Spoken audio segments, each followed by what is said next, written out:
घर से जाती हूँ तो काम उथल पुथल नहीं होते, काफी चीजें मुश्किल होती हैं क्योंकि मैं एक औरत हूँ, एक माँ हूँ, एक बीवी हूँ, तो मेरी भी बहुत सारी जिम्मेदारियां हैं। लेकिन एक बात मैं जानती हूँ, जब मैं परमेश्वर के काम के लिए निकलती हूँ, परमेश्वर जिन जगहों पे जिन रिस्पॉन्सिबिलिटीज को पूरा करने के लिए मेरी मदद करते हैं, मैं इस बात को कहते हुए निकलती हूँ कि प्रभु, जब मैं किसी और की खेती को सींचने जा रही हूँ तो मेरी खेती का ख्याल आप रखिए। Hallelujah, hallelujah. और मैं आपको जितने भी उदाहरण, जितनी भी कहानियां, जितनी भी विटनेसेस और टेस्टिमनीज दूं, वो कम पड़ जाएंगी। आज मैं ये नहीं कहने आई आपको कि आप सब प्रचार के लिए बाहर निकल जाएं। मैं ये भी नहीं कहने आई आपको कि आप अपने घर की जिम्मेदारियों को छोड़ दें और कहें कि हाँ, पास्टर नीतू ने बताया था तो हम भी निकल रहे हैं। हाँ, अगर परमेश्वर कह रहे हैं और प्रभु आपको उभार रहे हैं और परमेश्वर आपके मुंह में शब्दों को डाल रहे हैं, परमेश्वर आपके वचनों के साथ, अपने वचनों के साथ आपके मुंह को भर रहे हैं, तो फिर चुप मत करिएगा। प्रॉब्लम क्या है ना कि मसीही समाज में हमें ये बात सिखाई जाती है और बार बार इस बात के लिए मुझे लगता है कि लोग याद रखने के लिए, याद दिलाने के लिए हमें कहते हैं कि औरतें प्रचार नहीं कर सकती।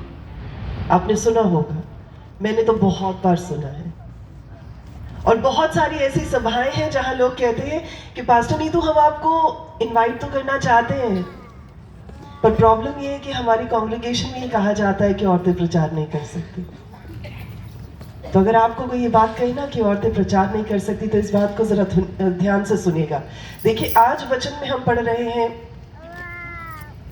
कि एक समझदार स्त्री क्या करती है, बुद्धिमान औरत क्या करती है? अपने घर को बनाती है। क्या करती है? घर को बनाती है। क्या करती है? अपने घर को बनाती है। अपने घर को बनाती है। और मूढ़ स्त्री क्या करती है? अपने ही घर को बनाती है। अपने घर को बिगाड़ देखिए, अपने हाथों से उसे ढा देती है।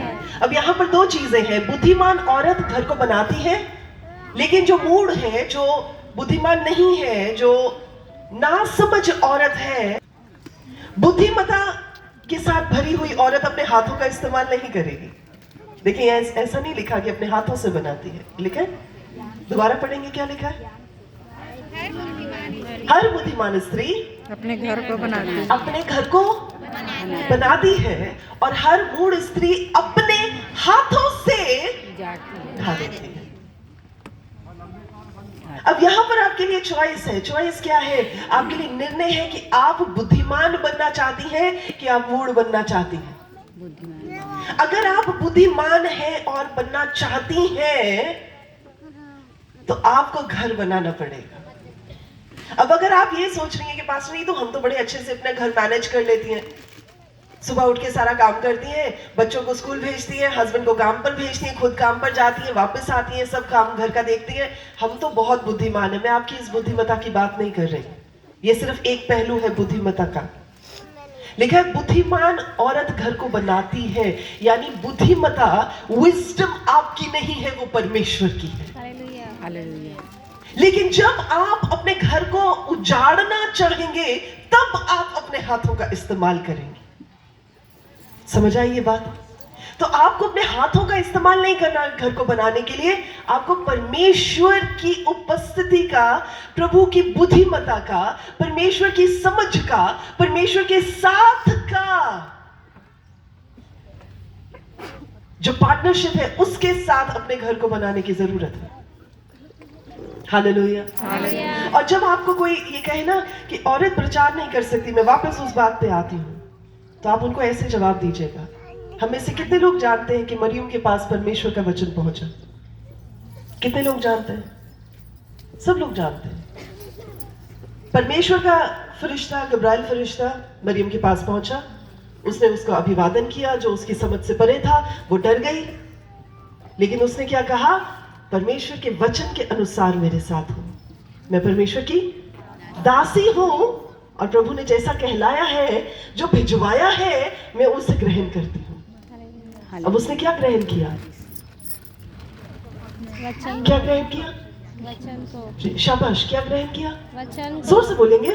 वचन को। उसने परमेश्वर के वचन को ग्रहण किया। इस बात के लिए किसी को कोई डाउट तो नहीं है? जितनी बहनें पीछे बैठी हैं, वचन को ग्रहण किया उसने। हाथ हिला देंगे? ओके, शाबाश। उसने वचन को ग्रहण किया, उसने वचन को रिसीव किया, वचन उसके अंदर घर किया, वचन उसके अंदर पला, और पलने के बाद वही वचन उसके अंदर से निकला। हालेलुया। ऐसा तो नहीं हुआ कि उसने वचन ले लिया, वचन लेने के बाद उसने रख लिया और 9 महीने के बाद बोले मुझे नहीं निकालना। आपने तो ऐसा नहीं किया। मैंने तो निकाले अपने बच्चे 9 महीने के बाद, आपने भी निकाले होंगे। हमने ऐसा तो नहीं कहा माँ होने के नाते, नहीं अब ये मुझे बड़ा अच्छा लग गया बच्चा, ये अंदर ही रहने दो। एक समय होता है कि जब वो बीज आता है, एक समय होता है कि जब वो बीज बढ़ता है, और एक समय होता है कि जब वो बाहर निकाला जाता है। तो जब आप सिर्फ वचन को लेने वाली हो जाती हैं, एक समय आएगा कि वो वचन आपके अंदर घर करके रहेगा, एक समय आएगा कि वो आपके अंदर बढ़ता चला जाएगा, एक समय आएगा कि वो आपके अंदर पनपता चला जाएगा, लेकिन एक समय आएगा कि आपको उसे डिलीवर करना पड़ेगा। आमीन, हालेलुया। आप सारी जिंदगी उसको अंदर ही नहीं रख सकते। तो जब आपको कोई ये कहे ना कि औरत प्रचार नहीं कर सकती, तो कहना कि बाइबल भरी पड़ी है ऐसी औरतों के वर्णन से जो परमेश्वर के काम करती थी और रो रो के और चीख चीख के प्रचार भी करती थी। और अगर आप कह रहे मरियम ने ये प्रचार नहीं किया, ये मरियम का प्रचार था कि उसने वचन को डिलीवर किया। हालेलुया। जब परमेश्वर ने ये प्रकाशन मुझे दिया, उसके बाद मैं सारी इनहिबिशंस को छोड़ दिया। मैंने कहा जिसको जो बोलना बोले, मुझे दुनिया की परवाह नहीं। अगर प्रभु ने मुझे खड़ा किया है तो मैं उस काम को करूंगी जिसकी जिम्मेदारी प्रभु ने मुझे दी। वचन बताता है हर बुद्धिमान औरत अपने घर को बनाती है, और मेरा यह विश्वास है कि वो सिर्फ अपने घर को नहीं बनाती, वो परमेश्वर के घर को भी बनाती है। आज मैं आपके साथ कुछ ऐसी महिलाओं के बारे में बात करूंगी जिन्होंने सिर्फ अपने घर ही को नहीं बनाया। आप शुरुआत अपने घर से करती हैं। वचन बताता है जब परमेश्वर का पवित्र आत्मा तुम पर उतरेगा, तुम सामर्थ पाओगे। क्या पाओगे? सामर्थ। जोर से बोलेंगे। सामर्थ का क्या मतलब होता है? ताकत, बल।